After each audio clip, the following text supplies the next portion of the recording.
Dito po tayo sa may Wiltec, Binalunan along MacArthur Highway.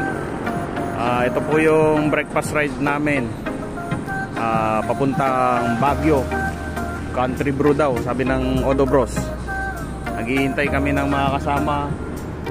Mamaya siguro magkikita-kita lahat doon sa may Clean Fuel sa Rosario.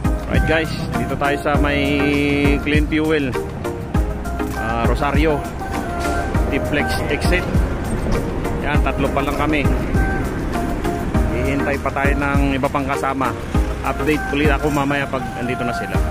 Yan. Good morning.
Problema, alam ko may matatakbuhan sa sandalang walang iwanan. Kahit anong sabihin nyo, mga kapatid ko to, kasama ko to.